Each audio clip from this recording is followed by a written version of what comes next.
नमस्कार दोस्तों, आप सभी लोगों का स्टडी IQ अकेडमी स्वागत है। आज आप सभी विद्यार्थियों के लिए महत्वपूर्ण क्लास लेके आया हूं। दोस्तों, बहुत ही इंपॉर्टेंट क्वेश्चन होने वाले हैं आज की इस क्लास में। वेरी इंपॉर्टेंट क्वेश्चन होने वाले हैं राजस्थान जीके के।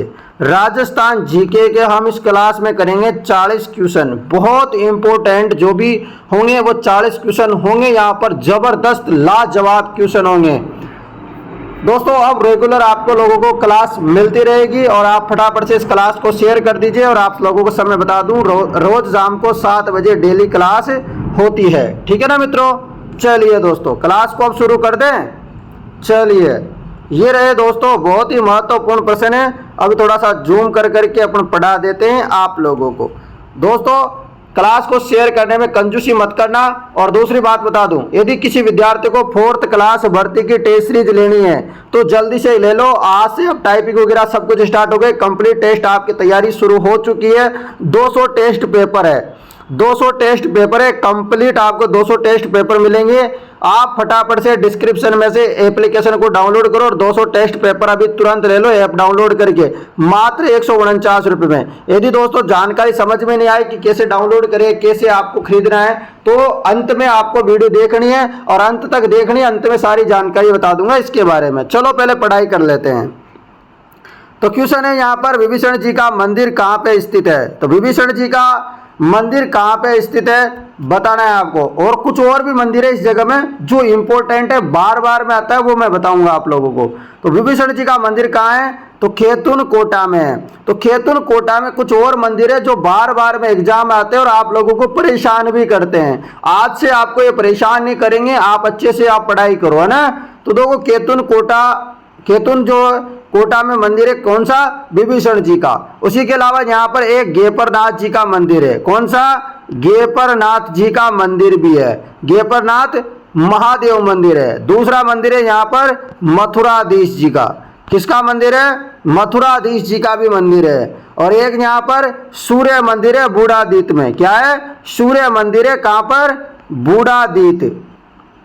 एक जगह पड़ती है तो इसको बोलते हैं बूढ़ादीत का सूर्य मंदिर। और एक सबसे इंपॉर्टेंट चार चोमा का शिवालय। इंपॉर्टेंट और क्वेश्चन बहुत बार आता है कि क्वेश्चन ऐसे आता है कि इनमें से कौन सा गुर्जर प्रतिहार कालीन मंदिर है। तो उसमें एक ऑप्शन दिया जाता है चार चोमा का शिवालय जो कोटा में। ये गुर्जर प्रतिहार कालीन मंदिर नहीं है, जबकि ये कौन सा है? गुप्त कालीन मंदिर है, चार चोमा का मंदिर जो कोटा में है। तो रख लोगे आप याद। मैंने बता दिया कोटा के बारे में आपको सारे मंदिरों के लगभग बातें। यहाँ पर एक गणेश जी का मंदिर है, जबरदस्त मंदिर है, ये भी आप लोग याद रख सकते हो। उस गणेश जी के क्या नाम है? गणेश जी का खड़े गणेश जी का मंदिर भी कोटा में अवस्थित है। अगला प्रश्न आप लोगों के लिए ये रहा।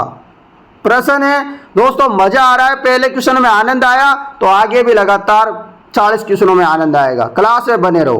प्रश्न है, निम्नलिखित में से किसे सबसे पहले राजस्थान के राज्यपाल का अतिरिक्त कार्यभार दिया था? राजस्थान के पहले राज्यपाल नहीं पूछा है यहाँ पर।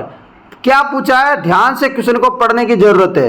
अतिरिक्त कार्यभार, राज्यपाल का जो अतिरिक्त कार्यभार है वो किसे दिया था सबसे पहले? क्वेश्चन ये है। तो चलो बता देता हूं। तो आपको जवाब याद रखना है, स्वरूप सिंह। क्या हो जाएगा? स्वरूप सिंह। इसके अलावा कुछ और भी थे जिनको बाद में अतिरिक्त कार्यभार दिया। तो सबसे पहले तो दिया स्वरूप सिंह को, रख लोगे याद। उसके बाद M चन्ना रेड्डी को, उसके बाद धनिक लाल मंडन को, उसके बाद कैलाशपति मिश्र को रखोगे, उसके बाद TV राजेश्वर को, फिर AR किदवाई को, फिर प्रभा राव, फिर शिवराज पाटिल, फिर राम नायक। तो आपको ये 9 लोगों के नाम याद रखने हैं जो अतिरिक्त कार्यभार संभाला था राज्यपाल का। रख लोगे याद भाई, कोई दिक्कत नहीं आएगी, रख लेना, नोट्स बना लेना। अगला प्रश्न आप लोगों के लिए ये रहा। अच्छा प्रश्न है, जबरदस्त प्रश्न है, लीजिए। राजस्थान मानव अधिकार आयोग के बारे में अधोलिखित कथनों को पढ़ना है। तो राजस्थान जो मानवाधिकार आयोग है उसके बारे में आपको ये पढ़ के और जवाब देना है। दोस्तों पढ़ने से पहले मैं राजस्थान मानवाधिकार आयोग के बारे में कुछ जानकारी बता देता हूं। राजस्थान मानवाधिकार आयोग का गठन होता है 18 जनवरी 1999 में, और यह विधिवत कार्य कब से प्रारंभ कर देता है? तो यह विधिवत कार्य प्रारंभ कर देता है मार्च 2000 से। रख लोगे याद। और आपको थोड़ी याद रखना है कि मानव अधिकार संरक्षण जो संशोधन अधिनियम आया था वो 2006 के अनुसार आयोग में दोस्तों आपको पता है एक क्या हो सकता है? अध्यक्ष हो सकता है, प्लस 3 क्या हो सकते हैं? सदस्य हो सकते हैं। तो ये बातें भी आपको याद रखनी है। अब यहाँ पर कुछ और जानकारी है वो भी बता देता हूँ, क्या सही है क्या नहीं है वो देखेंगे। देखो पहला कथन लिखा हुआ है कि आयोग मानव अधिकारों के उल्लंघन में स्वतः ही जांच प्रारंभ कर सकता है। बिल्कुल स्वतः ही जांच प्रारंभ कर सकता है। यदि मानव जो अधिकार है उनका उल्लंघन हो रहा है तो ये स्वतः ही जांच वगैरह कर सकता है। दूसरी बात लिखी हुई है, किसी पीड़ित की ओर से किसी अन्य व्यक्ति द्वारा आयोग को और प्रस्तुत अर्जी पर आयोग जांच कर सकता है। बिल्कुल ये भी सही बात है। तो अपने 1 और 2 दोनों सही हो जाएगा, कथन दोनों सत्य हैं। चलो भैया अगले प्रश्न की तरफ चलते हैं। ये रहा अपना अगला प्रश्न है राजस्थान में नगर परिषदों की कुल संख्या। अब इसे छोड़ दीजिए, अभी ये जो है नहीं आएगा, अब नेक्स्ट आएगा इसका ना। चलो अगला प्रश्न है महान सीमा भ्रंश राजस्थान के किस भाग में स्थित है?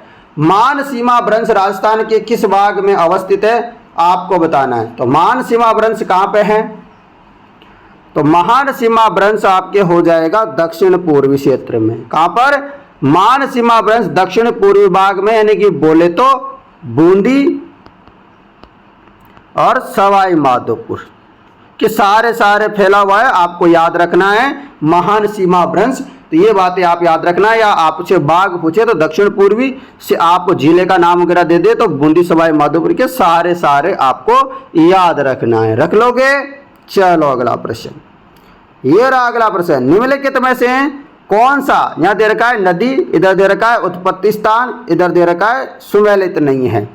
चलो बताओ नदी और उत्पत्ति स्थान जो सुमेलित नहीं है उसके बारे में बताओ। देखो आपको बताया सोम जो है बीछा बेड़ा की पहाड़ी से निकलती है, बिल्कुल सही है। जाखम नदी छोटी सादड़ी से निकलती है। रूपारेल आपको पता है उदयनाथ की पहाड़ियों से निकलती है। बाणगंगा नदी सेवर की पहाड़ियों से नहीं निकलती है।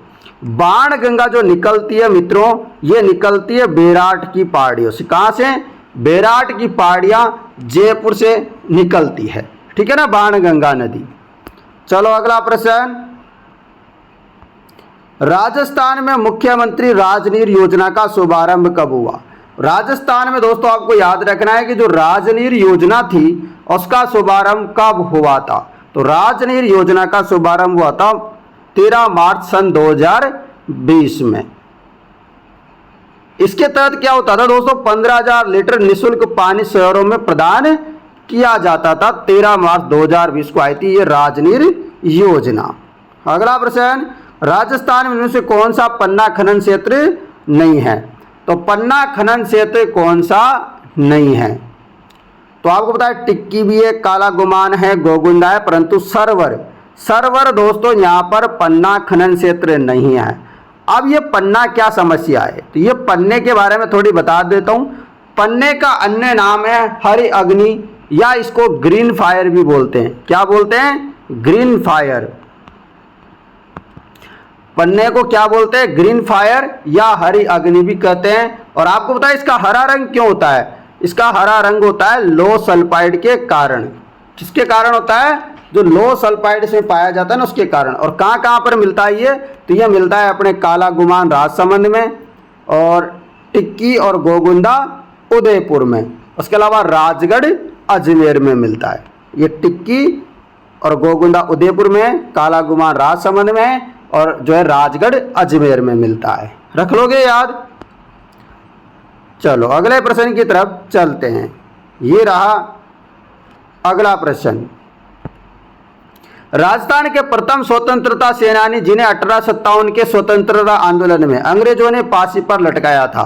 तो आपको बताना है कि राजस्थान के ऐसे व्यक्ति स्वतंत्रता सेनानी जिन्होंने 1857 के स्वतंत्रता आंदोलन में भाग लिया और अंग्रेजों ने उनको सबसे पहले लटका दिया था। तो जवाब हो जाएगा अमरचंद भाटिया जी। ये कहाँ के रहने वाले थे, संबंधित कहाँ के हैं, ये कौन से जिले से हैं, तो बीकानेर से इनका संबंध है। इनको 1857 की क्रांति में सहयोग करने के कारण अंग्रेजों ने फांसी पे लटका दिया था। क्या था मामला, तो नसीराबाद छावनी का पूर्व सैनिक था ये, और 1857 की क्रांति के समय कहाँ थे ये, तो ये ग्वालियर के व्यापारी थे और क्रांतिकारी थे।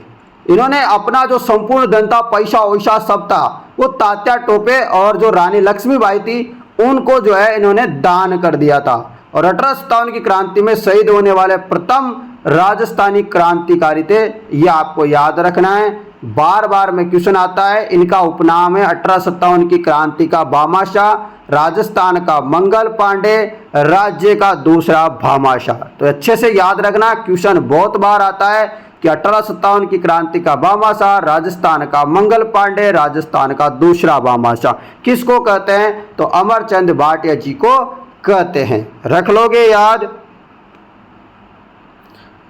अगला प्रश्न ये रहा, जैत्र सिंह था। अब ये जैत्र सिंह क्या था दोस्तों, ये क्या थे बताइए फटाफट। जैत्र सिंह, तो आपको बताया जैत्र सिंह क्या थे मित्रों, मेवाड़ के क्या थे, शासक थे। जैत्र सिंह क्या थे, मेवाड़ के शासक थे, रावल जैत्र सिंह। इनका कार्यकाल था 1213 से लेकर के 1253 तक। कब से, 1213 से 1253 तक रावल जैत्र सिंह का कार्यकाल था, मेवाड़ के शासक थे। और सर्वाधिक 6 सुल्तानों का इन्होंने कार्यकाल देखा था। कितने का, 6 सुल्तानों का कार्यकाल देखा था, यह आपको याद रखना है। दूसरा याद रखना, इनके द्वारा एक युद्ध किया गया था, उस युद्ध का नाम था भूताला का युद्ध। तो भूताला का युद्ध किसने किया था, आपको याद रखना है। ये किया था जैत्र सिंह व इल्तुतमिश के मध्य ये युद्ध हुआ था, भूताला का युद्ध। किस किस के मध्य, रावल जैत्र सिंह और इल्तुतमिश के मध्य। तो इल्तुतमिश यहाँ हार गया था और जैत्र सिंह जो क्या हुए थे, विजय हुए थे। अब दोस्तों एक और बात है, दशरथ शर्मा के अनुसार चित्तौड़गढ़ दुर्ग का जो है प्रथम विजेता किसको माना जाता है, तो वो रावल जैत्र सिंह को ही माना जाता है। ये आपको याद रखना। और दोस्तों यहाँ पर ये एक और कंफ्यूजन ये है कि क्योंकि इसमें दोनों ऑप्शन हो रहे हैं। जो रणथंभौर के जो शासक थे ना, इनका नाम भी, एक रणथंभौर के शासक हुआ करते थे, उनका नाम भी रावल जैत्र सिंह चौहान मिलता है। तो इसमें दोनों ही ऑप्शन हो सकते हैं। ऐसे मत सोचना कोई विद्यार्थी बोल रहा हो सर जैत्र सिंह तो रणथंभौर में हुए थे, बिल्कुल हुए थे, मेवाड़ में भी हुए थे, बिल्कुल ठीक है ना। तो दोनों जगह जैत्र सिंह था, ये आपको याद रखना है। अगला प्रश्न ये रहा, अच्छा सा क्वेश्चन है, बढ़िया बताओ। 74वां संविधान संशोधन कानून अनिवार्य आरक्षण का प्रावधान करता है, तो क्या प्रावधान करता है बताइए, चलिए बताइए भाई फटाफट। तो देखो यहाँ पर अनुसूचित जातियों के लिए बिल्कुल 74वां संविधान संशोधन कानून अनिवार्य आरक्षण का प्रावधान करता है अनुसूचित जातियों के लिए, बिल्कुल अनुसूचित जनजातियों के लिए यानी कि SC और ST प्लस महिलाओं के लिए, बिल्कुल पिछड़े वर्गों के लिए नहीं करता है, आपको याद रखना है। यानी कि SC के लिए करता है, ST के लिए करता है और महिलाओं के लिए आरक्षित करता है। आपने देखा होगा ना पंचायतों में जो चुनाव वगैरह होते हैं है ना, तो उनमें क्या होता है, जो पंचायत और नगर पालिका में चुनाव होता है तो उनमें SC ST और महिलाओं के लिए आरक्षण होता है और किसी के लिए थोड़ी ना होता है, बिल्कुल। ये तो आपने आंखों से देखा भी हुआ है ना, ये कानून तो लागू होते हुए आपने आंखों से देखा है, हर बार चुनाव होते हैं और हर बार आप लोग देखते हो। अगला प्रश्न, संत बखनाथ जी, संत दास जी, संत रज्जब जी किस संप्रदाय से संबंधित है, आपको बताना है इन संतों के बारे में। ये किस संतों से, कौन से संप्रदाय से संबंधित है, तो इनका संबंध है दादूपंत संप्रदाय से संबंधित है। संत बखना जी, संत दास जी, संत रज्जब जी। और रज्जब जी से आपको ये याद आ जाएगा, और कुछ याद हो या नहीं हो, आपको बताया कि संत रज्जब जी जो दूल्हे के बेस में रहे थे आजीवन, तो ये इनसे आप बिल्कुल समझ सकते हो, इनका संबंध है दादूपंत संप्रदाय से। अगला प्रश्न आप लोगों के लिए ये रहा प्रश्न, राजस्थान का पश्चिमी क्षेत्रीय रेलवे प्रशिक्षण स्कूल कहाँ स्थित है, राजस्थान का पश्चिमी क्षेत्रीय रेलवे प्रशिक्षण स्कूल कहाँ स्थित है, तो कहाँ पर स्थित है आपको बताना है। जवाब हो जाएगा उदयपुर। क्या होगा जवाब, उदयपुर इसका सही जवाब हो जाएगा कि राजस्थान का पश्चिमी क्षेत्रीय रेलवे प्रशिक्षण स्कूल कहाँ पे स्थित है, उदयपुर में। अगला प्रश्न, इंदिरा गांधी नहर का उद्गम किस बांध से होता है? इंदिरा गांधी नहर का उद्गम किस बांध से होता है? तो हरि के बांध से होता है, आपको याद रखना है। इंदिरा गांधी नहर का उद्गम किस बांध से होता है मित्रों? हरि के बैराज से, हरि के बांध से होता है, ये आपको याद रखना है। कहाँ से? बार बार में क्वेश्चन आता है कि इंदिरा गांधी नहर का उद्गम कहाँ से होता है? हरि के बांध से होता है, याद रखिएगा। अगला प्रश्न आप लोगों के लिए मित्रों, ये रहा प्रश्न, शिक्षा संत के रूप में प्रसिद्ध स्वामी केशवानंद जी का जन्म कहाँ हुआ था? शिक्षा संत के रूप में प्रसिद्ध स्वामी जी जिनका नाम है केशवानंद जी, इनका जन्म कहाँ हुआ था? तो इनका जन्म कहाँ हुआ था? आपको याद रखना है, मंगलूणा गांव में। कौन सा गांव में हुआ था इनका जन्म? मंगलूणा गांव में इनका जन्म हुआ था। अगला प्रश्न, महाराणा कुंभा के द्वारा रचित ग्रंथ संगीत राज कितने रत्न कोशों में विभक्त है? संगीत राज के बारे में आपको बताना है। तो संगीत राज आपको पता है 5 भागों में बटा हुआ है। जवाब होगा 5 भाग। अब क्वेश्चन बहुत बार ये आ जाता है कि कौन कौन से भाग है संगीत राज के जो कुंभा जी के द्वारा रचित है। मैं बता देता हूँ, थोड़ा सा ध्यान से सुन लो। कौन कौन सा है, ध्यान से सुनोगे आप लोग तो याद रखना। पाट्य लिख भी लो, पाट्य रत्न कोश, नृत्य रत्न कोश, गीत रत्न कोश और वाद्य रत्न कोश, और एक अंत में आ जाता है रस रत्न कोश। कैसे याद रख लोगे? तो पाट्य, नृत्य, गीत, वाद्य, रस है। तो आपको एक तरफ से याद रखना है, पीछे रत्न कोश आप जोड़ते जाना। देखो, पाट्य नृत्य, गीत, वाद्य, रस, ठीक है ना? रख लोगे याद? चलो रख लेना, क्योंकि बहुत इंपॉर्टेंट है। संगीत राज कितने भागों में बटा हुआ है? 5 भागों में। कौन कौन से, तो मैंने बता दिया। अगला प्रश्न आप लोगों के लिए जबरदस्त ये रहा, लोदरवा प्रसिद्ध है। तो लोदरवा क्यों प्रसिद्ध है तो बताओ? तो लोदरवा जैन मंदिर के लिए प्रसिद्ध है। लोदरवा, तो लोदरवा जैन मंदिरों के लिए प्रसिद्ध है। यहाँ जैन धर्म के दोस्तों आपको पता है जो 23वें तीर्थ करते भगवान पार्श्वनाथ, उनकी 3.5 फीट की भव्य प्रतिमा यहाँ पर लगी हुई है। और जिसकी स्थापना किसने की थी? तो जिनपति सुई के द्वारा यहाँ पर इसकी स्थापना करवाई गई थी, आपको याद रखना है। तो 23वें जो है इनके तीर्थ करते भगवान पार्श्वनाथ जी की प्रतिमा यहाँ पे लगी हुई है लोदरवा में। तो लोदरवा में जैन मंदिर है, ये आपको याद रखना है। अगला प्रश्न, केंद्रीय भेड़ ऊन अनुसंधान संस्थान कहाँ स्थित है? तो केंद्रीय भेड़ अनुसंधान संस्थान कहाँ पर है? तो जवाब हो जाएगा अविकानगर टोंक में। कहाँ पर?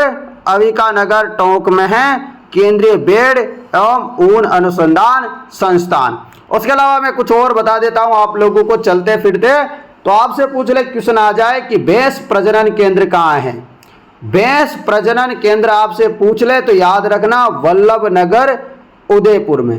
यदि एक और क्वेश्चन आ जाए ऐसा बड़ा कि केंद्रीय ऊंट प्रजनन एवं अनुसंधान संस्थान कहाँ है, तो ये याद रखना जोहड़बीड़ बीकानेर में ऊंट वाला। मुर्गी पालन प्रशिक्षण आपको पता है मुर्गी उर्गी चुर्गी कहाँ पर मिलती है? अजमेर में मिलता है। अंडों की टोकरी भी बोलते हैं अजमेर को, याद रख लेना भाई।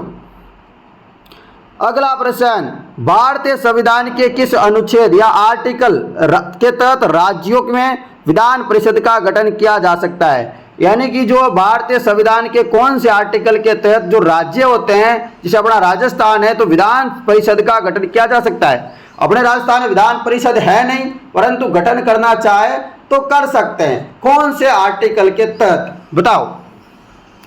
तो जवाब हो जाएगा आर्टिकल 169। सही है क्या क्या गलत है बताओ? गलत है। तो गलत है तो सही क्या है? गलत है तो सही क्या है भाई? कमेंट करके मुझे बताना कि जो है ये सही है या ये सही है, ठीक है ना? दोनों में से कौन सा सही है मुझे बताना, फिर मैं इसका कल आपको आंसर बताऊंगा। आज का क्वेश्चन ऑफ द आंसर यही है। आज आपको इसका आंसर बताना। ऐसे रोजाना मैं आप लोगों के लिए एक क्वेश्चन छोड़ूंगा, तो ये आप लोग याद रखो। यहाँ 19वें नंबर का क्वेश्चन है। अब आपको बताना है कि इसका जवाब क्या है, नीचे कमेंट में कर देना, ठीक है ना। और इतना बता दूं, ये दोनों जवाब तो नहीं है, इन दोनों में से कोई एक है, वो कमेंट करके आप लोगों को बताना है, ठीक है ना। इतना बता दिया, आप लोगों के लिए छूट दे दी मैंने। मुझे पता तो चले ना कम से कम कौन कौन कमेंट करता है। जब वीडियो खत्म हो जाए उसके बाद ये कमेंट करना। अगला प्रश्न, यूनेस्को ने राजस्थान के कितने फलों को विश्व धरोहर सूची में शामिल किया है? कितने फलों को किया था भाई? तो जवाब हो जाएगा 6 फलों को। 6 फल है कि क्या है? यहाँ किले है भाई, फल कहाँ आ गए? किले। 6 किलो को दोस्तों यूनेस्को में शामिल किया था। अभी फल क्यों याद आए मुझे, इसका रीजन बताऊं? क्योंकि मैंने इसकी ट्रिक याद कर रखी है, चीकू गाजर आम से, तो मेरे को फल याद आ गए। तो कैसे याद करने की ट्रिक है? चीकू, गाजर और आम। चीकू गाजर आम से 6 किलो को नाम याद कर सकते हो। कैसे? ची फोर चित्तौड़गढ़, कू फोर कुंभलगढ़, गा फोर गागरोन, र फोर रणथंभौर, आ फोर आमेर। कम पड़ गया क्या? और जयपुर जैसलमेर, बीच में रह गया था नहीं एक। हाँ, तो ऐसे याद रखो, चीपोर चित्तौड़गढ़, कूपोर कुंभलगढ़, गापुर गागरोन, जयपुर जैसलमेर, रहपुर रणथंभौर, आपुर आमपुर आमेर हो गया। 6 दुर्ग याद हो गए आप लोगों को, रख लोगे याद, दिक्कत नहीं आएगी। तो 6 किले आपको याद रखना है, ये विश्व धरोहर सूची में शामिल है। और जिन विद्यार्थियों को 4th क्लास की टेस्ट सीरीज लेनी है भाई, ले लेना। बहुत इंपॉर्टेंट टेस्ट सीरीज है, लाजवाब टेस्ट सीरीज है, मात्र 149 रुपए में आपको मिल जाएगी। अभी लास्ट में आपको सारी जानकारी बताऊंगा टेस्ट सीरीज के बारे में। अगला प्रश्न है, अल्लाह जिलाई बाई की पहचान किस क्षेत्र में रही? अल्लाह जिलाई बाई की पहचान किस क्षेत्र में रही? तो आपको बता दूं, अल्लाह जिलाई बाई की जो पहचान है वो मांड गायन के रूप में रही। किसके रूप में? मांड गायन के रूप में अल्लाह जिलाई बाई की पहचान रही। और आपको पता है 1982 में इनको पद्मश्री पुरस्कार मिला। तो ये याद रखना इंपॉर्टेंट है कि 1982 में इनको पद्मश्री पुरस्कार मिला। साथ ही में दोस्तों 2012 में मरणोपरांत इनको दोस्तों राजस्थान रत्न पुरस्कार से भी नवाजा गया, जो कि ये जो है ये पुरस्कार पाने वाली पहली महिला थी। आपको याद रखना है। और आपको पता है इनके द्वारा एक गीत बार बार में गाया गया और उस गीत का नाम था केसरिया बालम आओ नि पधारे म्हारे देश। ये राजस्थान का एक पर्यटन लोगो भी बन गया है, आप लोगों को ये भी याद रखना है। मांड गायिका थी अल्लाह जिलाई बाई, याद रखना। और इनका संबंध बीकानेर से है, बहुत बार क्वेश्चन आता है कि इनका संबंध कहाँ से है, तो बीकानेर से हैं, याद रखना। 1982 ये सब चीजें आप लोग याद रखना। और मांड ऐसे याद रख लो, ज्यादा कुछ मत रखो, ऐसे याद रखो, अल्लाह जिलाई बाई, बीकानेर, मांड, 1982, बस इतना याद रख लेना। आपको जब क्वेश्चन आएगा ना तब सब कुछ याद आ जाएगा, धुंधला धुंधलाई सही पर याद आ जाएगा। चलो अगला प्रश्न है आप लोगों के लिए, ये रहा। शाहजहां द्वारा शाह शुजा के, आपको बताना है शाहजहां द्वारा शाह शुजा के विरुद्ध भेजी गई मुगल सेना का निम्नलिखित में से किस शासक ने नेतृत्व किया था? तो किसने नेतृत्व किया था आपको बताना है। जवाब हो जाएगा राजा मान सिंह ने। किसने किया था? किया था क्या? नहीं किया था। किसने किया था? मिर्जा राजा जय सिंह ने। शाह शुजा द्वारा शाह शुजा के विरुद्ध भेजी गई मुगल सेना का निम्नलिखित में से किस शासक ने नेतृत्व किया था? मिर्जा राजा जय सिंह ने नेतृत्व किया था। आपको याद रखना है। अगला प्रश्न आप लोगों के लिए कि सारंगपुर का युद्ध कब लड़ा गया? तो सारंगपुर का युद्ध लड़ा गया था 1437 में। कब? 1437 में सारंगपुर का युद्ध लड़ा गया। और ये सारंगपुर का युद्ध किन किन के मध्य में हुआ? तो ये युद्ध हुआ था दोस्तों महाराणा कुंभाजी वर्सेज किस किस के मध्य? महमूद खिलजी,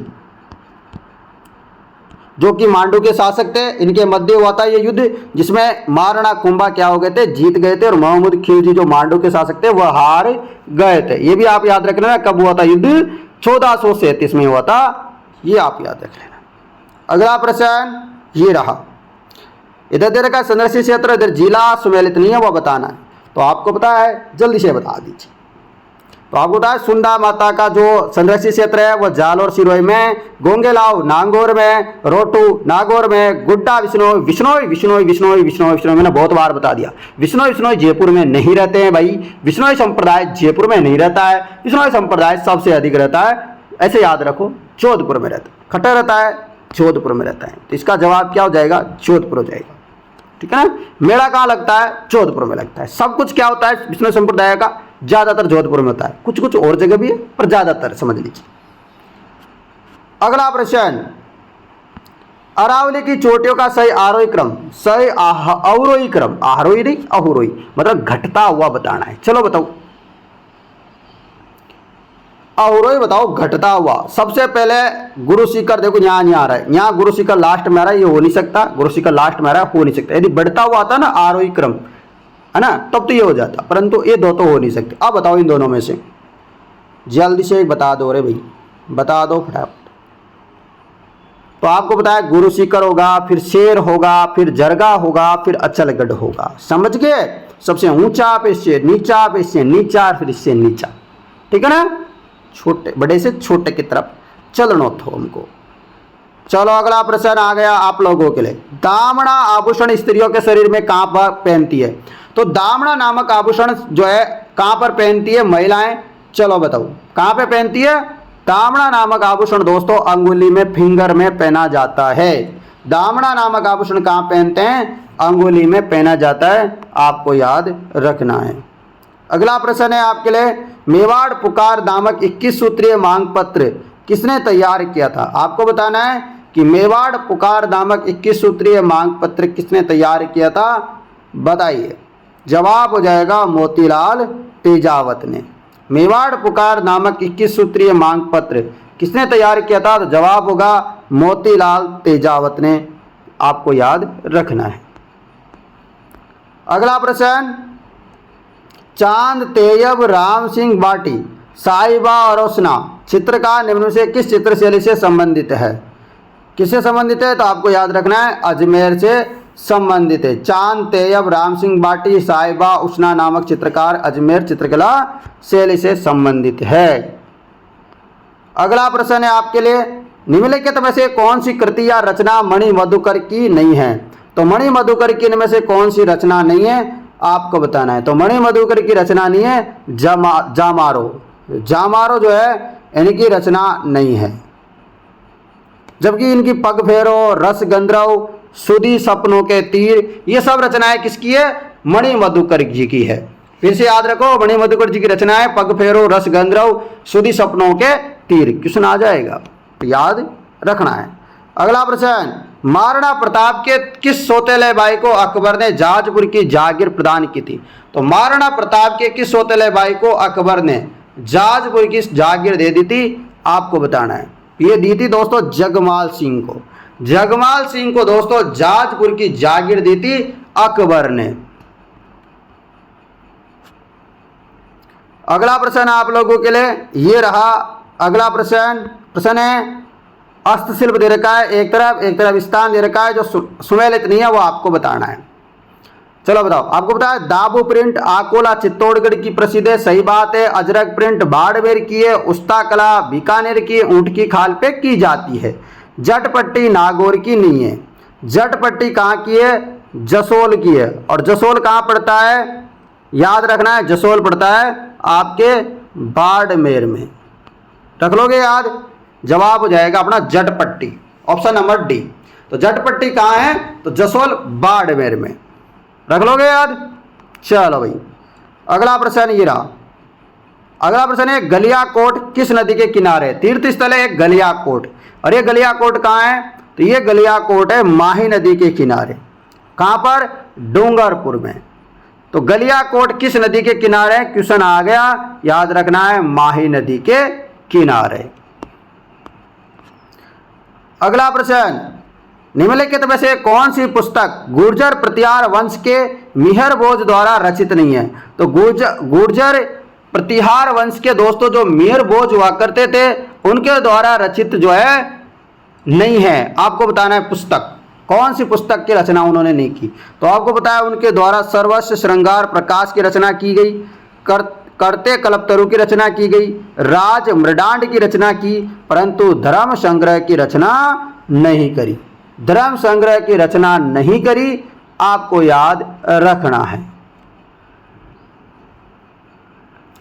चलो अगला प्रश्न आप लोगों के लिए। प्रश्न है, माणिक्यलाल वर्मा किस प्रजामंडल के संस्थापकों में से एक थे? तो माणिक्यलाल वर्मा किस प्रजामंडल के संस्थापकों में से एक थे? तो माणिक्यलाल वर्मा का संबंध आपको पता है मेवाड़ से आता है। इनका संबंध कटर से आता है, मेवाड़ से आता है, क्योंकि इन्होंने दोस्तों क्या की थी, स्थापना करने में अहम भूमिका निभाई थी, याद रखना है। जबकि इसके अध्यक्ष कौन थे, मेवाड़ प्रजामंडल के अध्यक्ष कौन थे, तो उनका नाम है आपको याद रखना है बलवंत मेहता, ये अध्यक्ष थे। स्थापना करने वाले कौन थे, माणिक्यलाल वर्मा, परंतु अध्यक्ष कौन थे, बलवंत मेहता। चलो अगले प्रश्न की तरफ। ये रहा अगला प्रश्न, कौन सा राष्ट्रीय उद्यान रामसर साइट में शामिल नहीं किया, रामसर साइट में शामिल किया है? बताओ, रामसर साइट में 2 स्थान है अपने राजस्थान में, वो शामिल करें।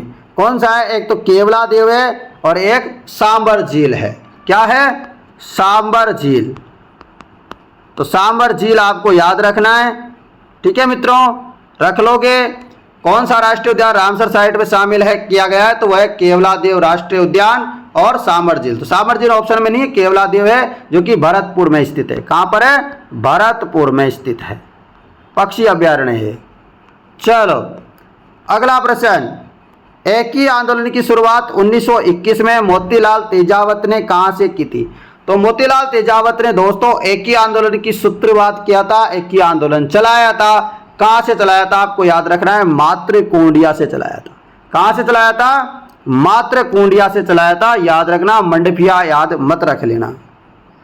अगला प्रश्न आप लोगों के लिए ये रहा, शुष्क सागवान के वन राजस्थान के किन जिलों में मिलते हैं?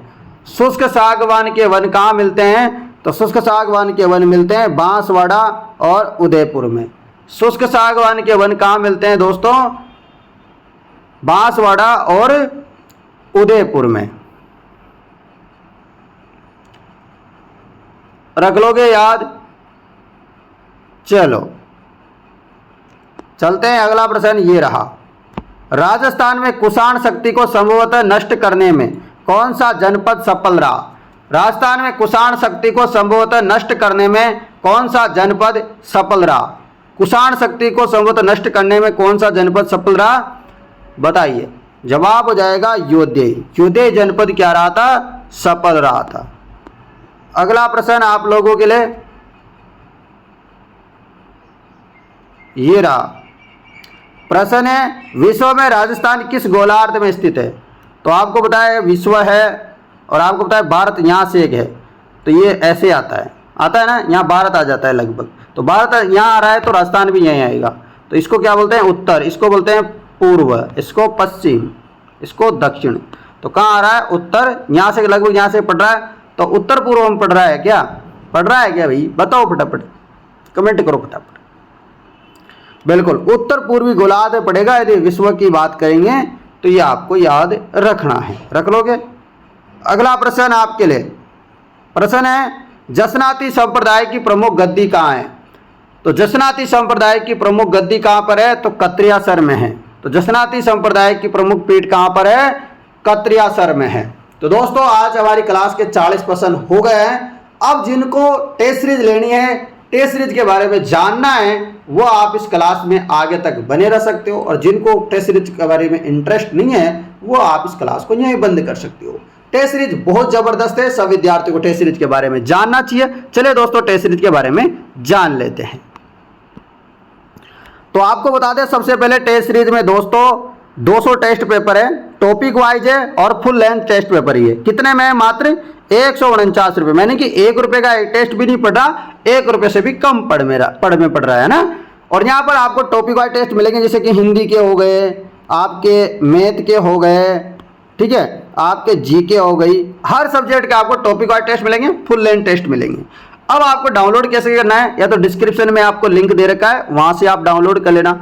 वहाँ से डाउनलोड नहीं करो तो आप प्ले स्टोर में जाना, वहाँ लिखना जो यहाँ पे लिखा हुआ है ना, स्टडी IQ अकेडमी लिखा हुआ है, इसे आपको वहां जाके सर्च करोगे तो आपको इस प्रकार का लोगो भी दिख जाएगा, ये लोगो दिख जाए और ये स्टडी आई क्यू भी दिख जाए, तो वहां आ रहा होगा इंस्टॉल करने का ऑप्शन, यानी कि डाउनलोड करने का ऑप्शन। तो डाउनलोड कर लेना आप प्ले स्टोर में से। जिसे डाउनलोड करोगे तो आपके सामने दो ऑप्शन आएंगे, इंस्टॉल और ओपन। तो आपको क्या करना है, ओपन में क्लिक करना है। क्या करना है, ओपन में क्लिक करना है। ओपन में जैसे क्लिक करोगे आपके सामने लॉगिन और रजिस्टर आएगा। आप पहली बार इस एप्लीकेशन में आए हो तो आपको क्या करना है, रजिस्टर पे क्लिक करना है। क्या करोगे, रजिस्टर पे क्लिक करोगे। रजिस्टर पे क्लिक करते हैं आपके सामने इस प्रकार फिर से आ जाएगा। तो यहाँ अपना नाम लिख देना, यहाँ अपने मोबाइल नंबर, यहाँ अपनी जीमेल आईडी, यहाँ अपने मन मर्जी से कोई भी पासवर्ड अपने लिख देना, 6-7 नंबरों तक, अंकों तक, या नाम में जिसमें लिखना चाहो आप, ठीक है, वो लिख देना। साथ में भी जहाँ नीचे लिखा हुआ है इसमें स्टेट अपना सेलेक्ट कर देना। नीचे लिखा हुआ है चेक बॉक्स, ये डब्बा सा बना हुआ है ना, इसके ऊपर क्लिक कर देना। फिर इसके क्लिक करने के बाद नीचे लिखा हुआ है रजिस्टर, तो इस रजिस्टर पे क्लिक कर देना। रजिस्टर पे क्लिक करोगे आपके सामने इस प्रकार आ जाएगा। आपको ये कूपन कोड वगैरह कुछ नहीं लगाने की जरूरत पड़ेगी, मैंने सब कुछ ऑलरेडी लगा दिया है। और फिर आपको क्लिक करना है टेस्ट सीरीज पे। टेस्ट सीरीज पे जैसे क्लिक करोगे तो आपके सामने इस प्रकार से फिर से आ जाएगा। तो यहाँ लिखा हुआ है 1000 की टेस्ट सीरीज, परंतु अभी 149 मिल रही है। आपको क्लिक करना है बाय नाउ पे। किस पे क्लिक करना है, बाय नाउ पे क्लिक करना है। बाय नाउ पे क्लिक करोगे तो आपके सामने नीचे आएगा पे ऑनलाइन। पे ऑनलाइन पे क्लिक कर दीजिएगा। पे ऑनलाइन पे क्लिक करते हैं फिर से आएगा पे, किसके माध्यम से करना चाहते हो, फोन पे वगैरह किसी के माध्यम से, तो नीचे पे में क्लिक कर देना। पे में जैसे क्लिक करोगे तो आपके सामने आ जाएगा कि आप जो है 149 रुपये पेमेंट कर दो। तो आप जैसे नीचे आएगा, नीचे देखो आप पे लिखा हुआ है पे 149, इसे क्लिक करोगे तो आपके सामने आपको पासवर्ड वगैरह डालने के लिए बोले गए कि अपने यूपीआई अकाउंट के पासवर्ड वगैरह डालो, तो आपके 149 रुपये कट जाएंगे। जैसे 149 रुपये कट जाएंगे, टेस्ट सीरीज आपके पास आ जाएगी। ऑनलाइन आप टेस्ट देना शुरू कर सकते हो। टेस्ट सीरीज मात्र दोस्तों 149 रुपये की, और आप देख सकते हो 200 टेस्ट पेपर आपको मिल जाएंगे। तो टेस्ट पेपर दोस्तों लाजवाब है, जबरदस्त है, मजा आ जाएगा आपको देख करके। तो फटाफट से आप सभी लोगों को एक काम करना है, आप इस वीडियो को जबरदस्त तरीके से शेयर कर दो, और जितने विद्यार्थी आपके जानकार, जितने भी मित्र वगैरह है, परिवार के लोग हैं, उन सबको बता दो कि टेस्ट सीरीज ले लो। और रोजाना फ्री में क्लास होती है शाम को 7 बजे, ठीक है ना। अब रोजाना आप मेरे साथ जुड़ जाओ, अब जबरदस्त तैयारी शुरू होने वाली है हमारे इस चैनल में, ठीक है ना। जिन लोगों ने अब तक चैनल को सब्सक्राइब नहीं किया और डेली क्लास लेना शुरू नहीं किया, वो कर दो। और पुरानी जो हमारी क्लासें हैं उनको देखना भी शुरू कर दो। पुरानी क्लासें है ना, प्लेलिस्ट बना रखी है, तो आप उन पुरानी क्लासों को भी देखा करो। धन्यवाद।